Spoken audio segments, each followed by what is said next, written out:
Good afternoon everybody. ये आपका class 10 है, विषय हिंदी साहित्य क्षितिज, और क्षितिज के अंतर्गत ही पद्य भाग और पार्ट सेकंड है। शीर्षक वही है, राम लक्ष्मण परशुराम संवाद। पद यह परिवर्तित हुआ है, चौथा पद है। अभी तक हमने 3 पदों के बारे में अच्छे से पढ़ लिया। परशुराम जी के बारे में भी देख लिया, परशुराम जी क्या क्या कह रहे हैं लक्ष्मण जी को, लक्ष्मण जी परशुराम को क्या क्या कह रहे हैं वह भी सुन लिया आपने, सारी बातें सुन ली यहाँ तक। इसके बाद में प्रस्तुत पद में तुलसीदास जी विश्वामित्र को और यहाँ परशुराम जी के माध्यम से कह रहे हैं, अर्थात यहाँ परशुराम जी विश्वामित्र को कह रहे हैं कि आप ही इस बच्चे को समझा लीजिए, आपकी बात मान जाए तो मान जाए, नहीं ये मेरे द्वारा इसका वध हो सकता है, क्योंकि ये बच्चा है बिना संकोच के, बिना सोच समझ के बोले चले जा रहा है, जो भी चाह रहा है वही बोले चले जा रहा है, जो भी मन पे आ रहा है, जैसा भी आ रहा है बोले चले जा रहा है। अपने आप पर अंकुश ही नहीं है, अपने आप पर इसको कंट्रोल ही नहीं है। तो इसके बारे में यह चौथा पद है आपका राम लक्ष्मण परशुराम संवाद के अंतर्गत तुलसीदास जी के द्वारा रचित यह चैप्टर। देखिए, कौशिक सुनो मंद येहु बालक। कौशिक कहते हैं, यहाँ विश्वामित्र के लिए शब्द का प्रयोग किया गया है। सुनो सुनिए, कौशिक जी विश्वामित्र जी। यहाँ जो कौशिक शब्द है वो विश्वामित्र जी के लिए यूज हुआ है, प्रयोग हुआ है। हे कौशिक जी, हे विश्वामित्र जी, आप सुनिए, मंद यह बालक, यह बालक मंद गति का है, अर्थात मंद बुद्धि है, इसके कम ज्ञान है, इसके पास में अधिक ज्ञान नहीं है। कुटिल काल बस निज कुल, कुटिल कुटिल है बच्चा, कठोर है, ये अपने आप को समझता नहीं है कुछ, काल के बस में है, निज कुल घाल, और अपने परिवार का घातक बनने वाला है, अपने परिवार को समाप्त करने जा रहा है। यह लक्ष्मण जो आपका शिष्य है, यहाँ परशुराम जी आपका विश्वामित्र को कह रहे हैं कि आप ही समझा लीजिए, आपका शिष्य है, यह निसंकोच भाव से बिना किसी आदर के ये कुछ बोला चला जा रहा है। आप इसको समझा लीजिए, कुटिल है, काल के बस में है, निज कुल घालक, निज कहते हैं अपने कुल कहते हैं, कुल परिवार को घालक कहते हैं, नष्ट करने वाला है या घातक होने वाला है या घातक है। भानुवंश राकेश कलंकु, भानुवंश, भानु के वंश में उत्पन्न होने के बाद राकेश कलंकु, राकेश कहते हैं चंद्रमा को, कलंकु कहते हैं कलंक, जिस प्रकार चंद्रमा के अंतर्गत, चंद्रमा में जिस प्रकार का काला धब्बा कलंक है, उस प्रकार ये भानुवंश में होने पर, हालांकि भानुवंश सूर्यवंश, और सूर्यवंश में कोई किसी प्रकार का कलंक नहीं है, लेकिन यह बच्चा कलंक बनने वाला है भानुवंश के लिए, अर्थात सूर्य प्रतापी राम भगवान जो थे वो सूर्य वंशी थे, भानुवंशी थे, उनके लिए यह जो लक्ष्मण है वो चंद्रमा के कलंक की तरह कलंक बनने वाला है। निपट निरंकुश अवध असंकुल, निपट है यह, अर्थात बिना किसी रोक टोक के बोले चले जा रहा है, निपट निरंकुश, बिना किसी अंकुश के, अबुध कहते हैं अबोध, इसको कोई ज्ञान नहीं है, असंग माने बिना शंका के। यह जो लक्ष्मण है निसंकोच, बिना शंका के, अबोध, बिल्कुल बोध नहीं है, यह बोले चले जा रहा है, जो भी मुंह पर आ रहा है वो मेरे लिए बोले चला जा रहा है, मेरे बारे में बिल्कुल नहीं जानता है। आप ही विश्वामित्र इसको समझा लीजिए। काल कवलु हो इहि छन माही, कहूँ पुकारी खोरे मोह नाही। काल कवलु, काल कहें तल कहें तुम फिर मुझे, काल कवलु का मतलब तल कहें, वही छन माही, कुछ भी हो सकता है। कहूँ पुकार खोरे मोह नाही, मुझे फिर ये मत कहना कि खोर कर दी तुमने, किसी को मार दिया तुमने, बहुत पाप कर दिया। आज मैं समझा दे रहा हूं आपको, विश्वामित्र को कह रहे हैं परशुराम जी के, आज मैं आपको अच्छे तरीके से बतला दे रहा हूं, इसको समझा लीजिए, और नहीं माना तो मेरे हाथों से ये खत्म हो जाएगा, इसका संहार हो जाएगा। ऐसा कह रहे हैं कि तुम हटकाऊं जो चाहूं बारा, कहे प्रताप बल रोश अपने लग उससे कहें कि तो इस बच्चे की जान बच सकती है। तुम हट कहूं, अगर तुम कोई हट कहे मुझसे चहूं उबारा, तो आप इसको उबार सकते हो, चहूं उबार सकते हो, चहूं आप चाहें तो इस बच्चे को, आप इस बच्चे की रक्षा कर सकते हो। कहे प्रताप बल रोष हमारा, इसको हमारे प्रताप, प्रताप कहते हैं हमारे शक्ति बल, बलता के बारे में, रोष हमारा, इसके हमारे शक्ति बल, जो हमारे अंतर्गत जो भी यशस्वी तेजस्वी शक्ति है जो हमारे अंतर्गत, इन सारी चीजों के बारे में से परिचय करा दो अच्छे से, अन्यथा यह बच्चा मारा जाएगा, अर्थात हमारे बारे में इसे अच्छे से समझा दीजिए। लखनु कहूं मुनि सुजसु तुम्हारा, तुम ही अछत को बर नहीं पारा। लखन कहे मुनि सुजस तुम्हारा, यहाँ लक्ष्मण जी कह रहे हैं, लक्ष्मण जी सुनकर कहने लगे, क्योंकि वो भी गर्म दल के हैं और ये भी गर्म दल के हैं, दोनों ही गर्म स्वभाव के व्यक्ति हैं, दोनों एक दूसरे को सहन नहीं कर पा रहे, वो भी अपने आप में कम नहीं है, वो भी शेषावतार है, लक्ष्मण जी भी अपने आप में शक्तिशाली है, और इधर परशुराम जी भी हैं, एक दूसरे की बातों को सुनकर एक दूसरे को गुस्सा आ रहा है। तो फिर कह रहे हैं लखन कहे मुनि सुजस तुम्हारा, तुम्हारे अछत को बर नहीं पा रहा। हे लखन, यहाँ यह कह रहे परशुराम जी, मुनि सुजस तुम्हारा, तुम्हारे जो यश है, तुम्हारा सुजस, तुम्हारा माने तुम्हारे पास में, सुजस माने यश जो है, हे मुनि, तुम्हें अछत को बर नहीं पा रहा।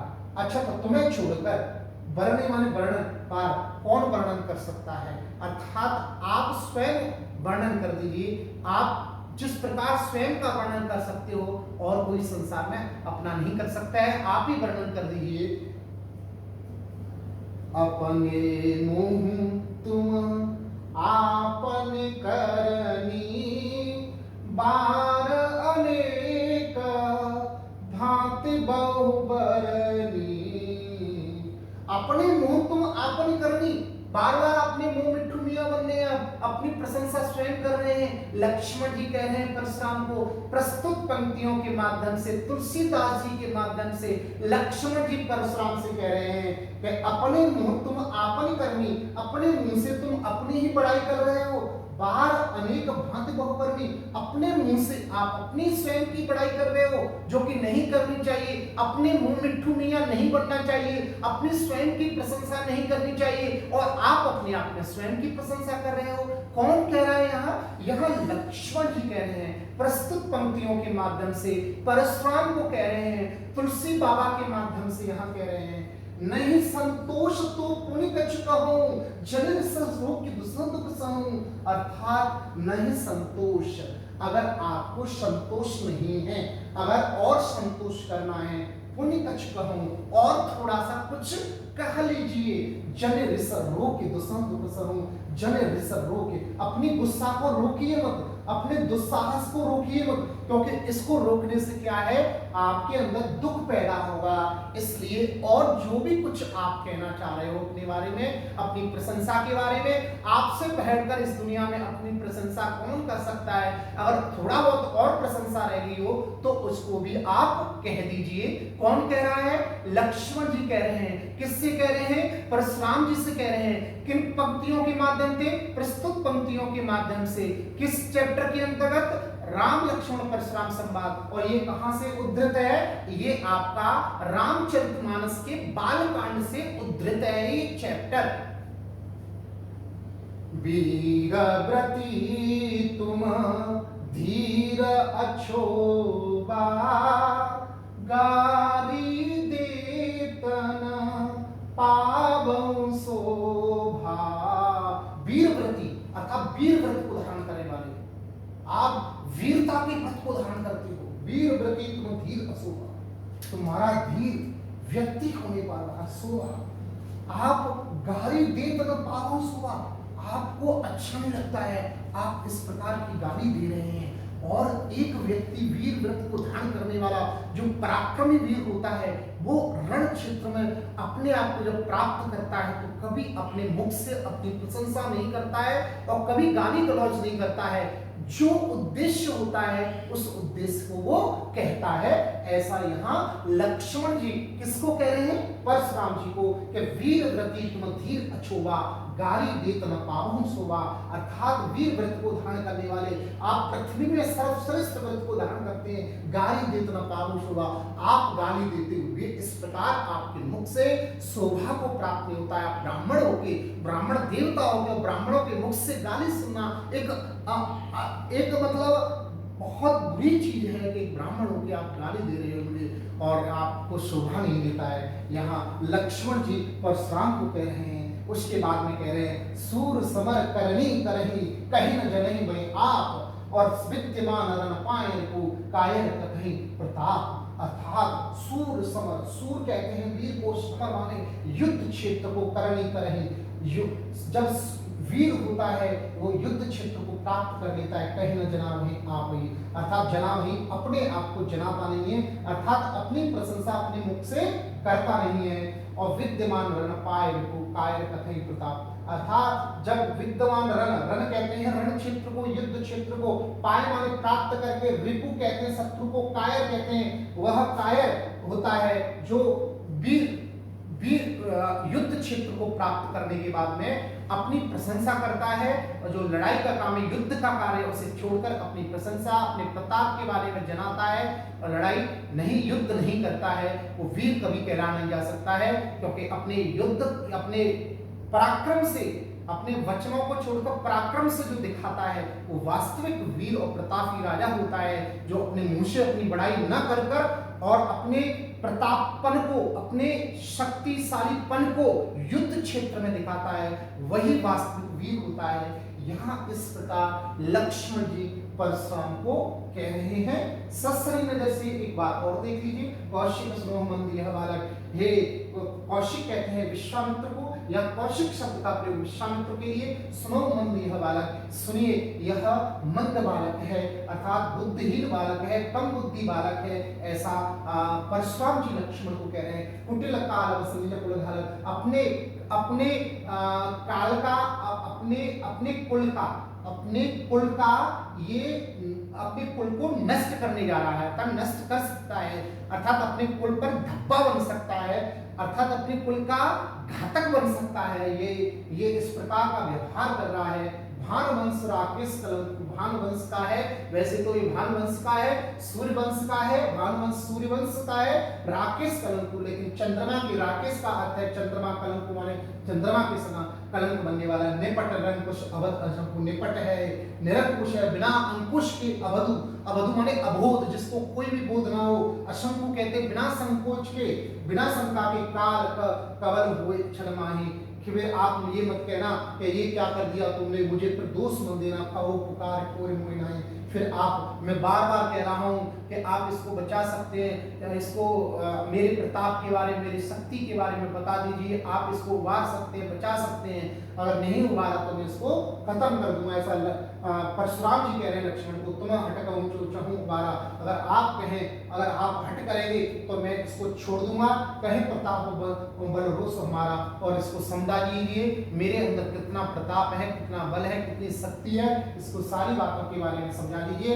यहाँ तक आप परशुराम जी कहते हैं। इन शब्दों को सुनकर यहाँ से फिर लक्ष्मण जी बोलने लग जाते हैं। लखन कहो मुनि सुजस तुम्हारा, लखन जी कहने लगे मुनि सुजस तुम्हारा, हे मुनि तुम्हारे यश के बारे में तुम्हें अचत को वर्णी पारा, तुम्हें छोड़कर, अचत माने तुम्हें छोड़कर, वर्णी का माने वर्णन, पारा आपको छोड़कर कौन अपने बारे में वर्णन कर सकता है। अपने मुंह तुम आपन करनी, अपने मुंह से आप अपनी प्रशंसा कर रहे हो, बार अनेक भात बहुवर्णी, और बार बार तुम अपनी प्रशंसा किए जा रहे हो। नहीं संतोष तपुनि कछुता हूं, अगर और संतोष नहीं, आपके अंतर्गत धैर्य नहीं है, नहीं तो और कुछ भी कह लीजिए आप, जन ऋषभ की दुसों, आप अपनी गुस्सा को रोकिए मत, क्योंकि उस गुस्सा को रोकने से और दुख होगा। वीर व्रति तुम धीर अशोभा, वीर व्रत को धारण करने वाले धीर पुरुष अशोभा, आप अशोभा को, आप शोभा को प्राप्त नहीं हो रहे हैं, अर्थात गाली दे रहे हैं ब्राह्मण होने के नाते, वो आपको शोभा नहीं देता है। सूर समर करनी करही, कहीं न जनही वही आप, और विद्यमान रण पाए को कायर कथई प्रताप, अर्थात जो व्यक्ति विद्वान होता है, जो प्रतापी होता है, पराक्रमी होता है, जो राजा शक्तिशाली होता है वो युद्ध क्षेत्र में प्राप्त होने के बाद में अपनी प्रशंसा नहीं करता है, अपनी शक्ति से, अपने तेज से, अपने पराक्रम से, अपने धैर्य, अपने बलशालीपन से सामने वाले रिपु को, शत्रु को परास्त करता है। आप अपने मुंह से स्वयं की प्रशंसा कर रहे हो, जो कि गलत है। आप गाली दे रहे हो, जो कि गलत है। ऐसा लक्ष्मण जी परशुराम को कह रहे हैं प्रस्तुत पंक्तियों के माध्यम से, यहाँ तुलसी बाबा के माध्यम से इस प्रकार कह रहे हैं। प्यारे बच्चों, प्यारे विद्यार्थियों, छात्रों, ये चौथा पद आपका पार्ट सेकंड का राम लक्ष्मण परशुराम संवाद का हो जाता है। यहां तक कोई भी आपको तकलीफ हो किसी भी शब्द को, किसी भी पद को समझने में, निसंकोच आपसे कभी भी पूछ सकते हैं। तब तक के लिए have a nice day, all the best, may God bless you.